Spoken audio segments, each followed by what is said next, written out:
Hey there friends, Nibs again, out in the garage doing a little bit of plinking. Happy Mother's Day to all you mothers out there. Getting ready to head down to my mom's house.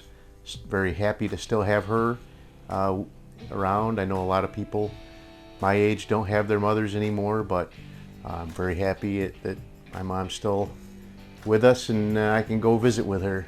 So I'm going to go down there and see her shortly. But I wanted to get out in the garage and do a little bit of plinking. And I wanted to do a review on this new one I just picked up.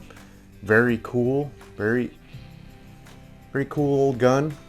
Not terribly old, but I did do a little bit of research on these. These were made from around 1981. This is a Daisy Model 717, by the way. 717, however you want to say that. This was Daisy's first, maybe their only, I'm not sure. They did a 717, a 747, and a 777, 777. And they were all pretty much the same thing. The 47 and 77 version were just kind of upgrades to this one with different grips, up-style grips, better barrels. This one's a Daisy production barrel. The other ones would have a Walther produced barrel, just a little bit more refined. Maybe better sights, I read. But so these were made from around 1981 up until into the 90s, and I didn't find a good number. I found a couple of conflicting numbers about in the 90s when they ceased production. So sometime in about the mid 90s, best I can tell. I did find a couple forums that suggested some, not really how to really pinpoint the year it was made, but which portion of the production it was made in. And if your serial number or lot number on the bottom of the grip here starts with a letter, that was the very earliest production ones. Then some years later, they went to have the letter as the second digit of the lot number or serial number. And then later versions were all numbers without any letters in them. My gun does have a G as the first letter of the lot number, so that means what I read in several different forums about these is true, that this one is the earlier production model, which doesn't really mean anything. It's a great shooting little air pistol.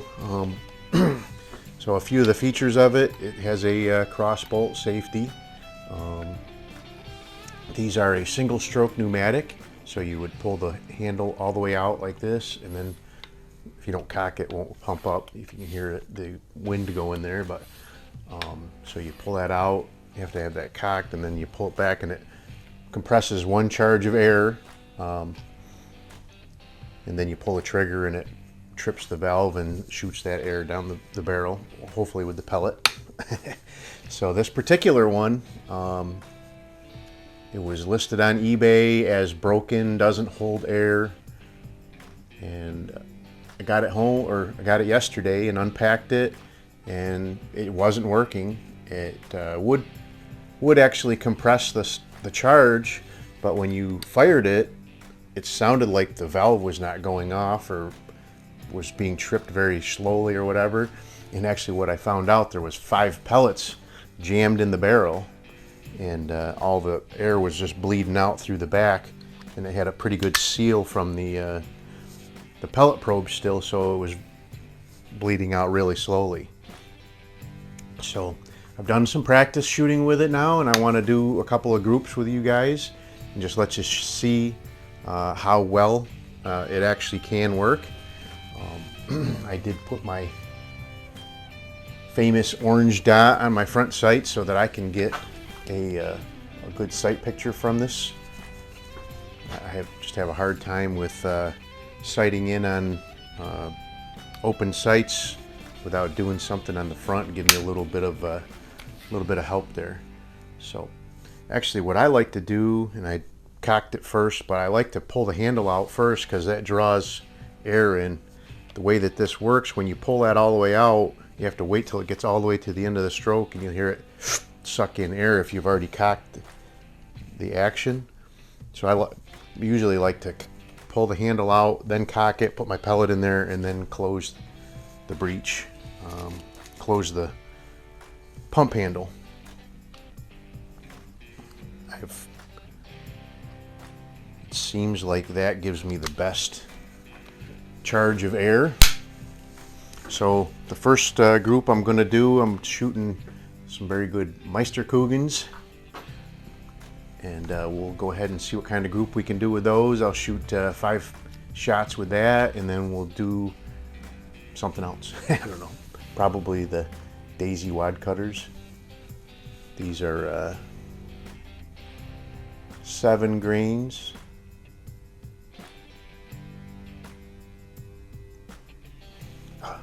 My eyes are a little wonky right now.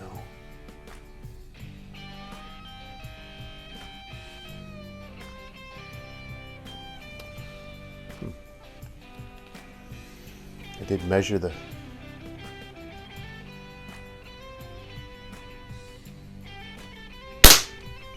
ooh, I missed. I did just what I just said I wasn't going to do. I did measure the trigger on this one, and it's measuring out at just a little over 1 pound. I was anywhere from about a 1 pound 1 ounce trigger to about a 1 pound 7 ounce trigger. Mostly in that higher range, but I did have one that was around 1 pound 1 ounce.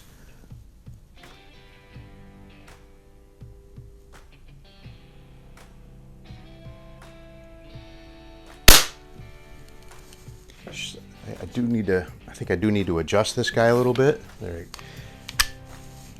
I was shooting a little bit high, but I haven't taken the time to really kind of sit down and adjust the sights on it. So I did find that I was shooting a little bit high and a little bit left. So we'll have to work on that adjustment.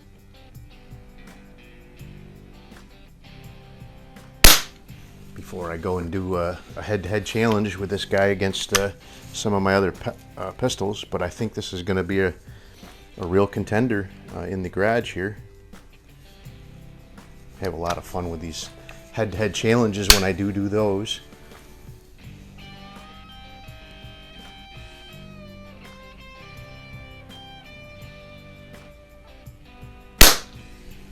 Alright, that's looking like a pretty good group. I don't know if I did 5 already. I'll do one more of the Meisterkugels and then we'll move on to something else.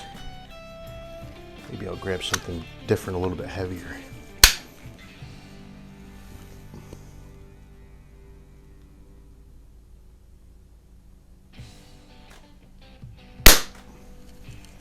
Yeah, it's looking like a pretty good group. I think I'll try these rifle premiums. They are a 7.71 grain. Try something a little. I don't believe I've tried anything quite that heavy in this gun yet, so it'll be an interesting little experiment here.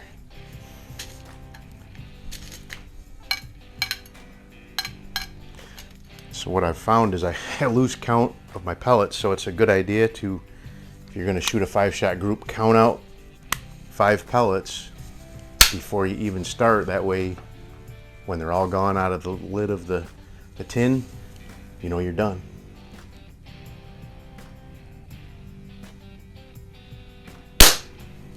Ooh, that's a good that's a good way to start that group out. Maybe I'll just shoot these ones and not have to adjust the sights at all.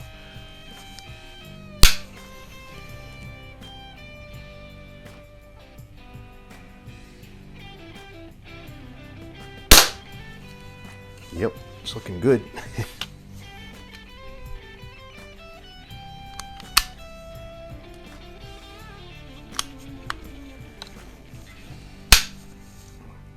So these, so I have this one up here, which was made in the 70s, and this is a Daisy model 26, which was a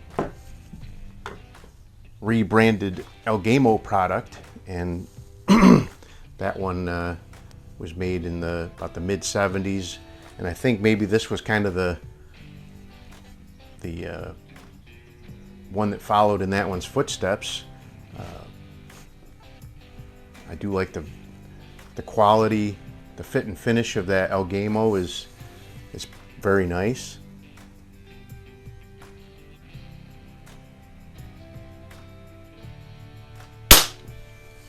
Yeah, it's looking like a really good group.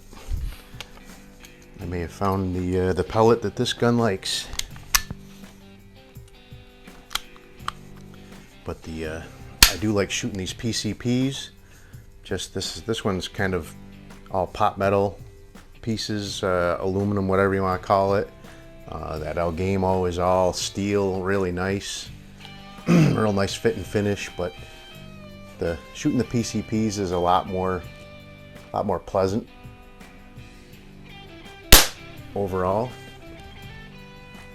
It looks like other than that first shot that I shot right into the bullseye, the rest of them are all making one ragged hole. So I accidentally hit the bullseye with the first one. But it is quite a nice shooter. Really nice trigger. Very predictable trigger. So yeah, I can tell that these rifle premiums, I've done a couple of reviews on these couple of different ones. I would really recommend trying to find some of these. These are top quality, and they're not as expensive as a lot of the RWS and JSBs, at least in the United States, to get them. I've had a couple people talk about how they're tough to find other places in Canada and stuff, but if you can find those in the United States, and there's a guy on eBay that sells them, free shipping. I've bought 22 caliber ones, I've bought 25 caliber and 177 calibers from him, and they're all really great, very high quality pellets. But that's not what we're here to talk about today. But so this guy is my Daisy model 717. It's chambered in .177 caliber. They did make a version of this in a model 722, which was a 22 caliber. I've not seen one of those for sale yet, and I imagine that's going to go for a good buck when one does come up on eBay. But I got a couple of groups down there. Both of them are looking pretty good. The group from the Rifle Premium brand pellet definitely is the winner in this little challenge right here. But I figured I would do a little review for you guys on this guy. Expect to see this one in some head-to-head challenges coming up in the near future. Put this one up against some of my Springer guys and probably my Baikal, the other Daisy. That'll probably be the first one I do, is with the Daisy model 62. We'll put these two head-to-head with each other. This thing is a shooting machine too, so maybe even give it a whirl against my Crosman Mark 1. It's a 22 caliber, so it's won't be able to shoot the same pellets. Anyway, made this one longer than I actually expected to, but it was a lot of fun. Hope you enjoyed the video. If you did, like, share, and subscribe. Make sure you hit that notification bell and you'll be notified when I do post up new videos. But until next time, have a great day.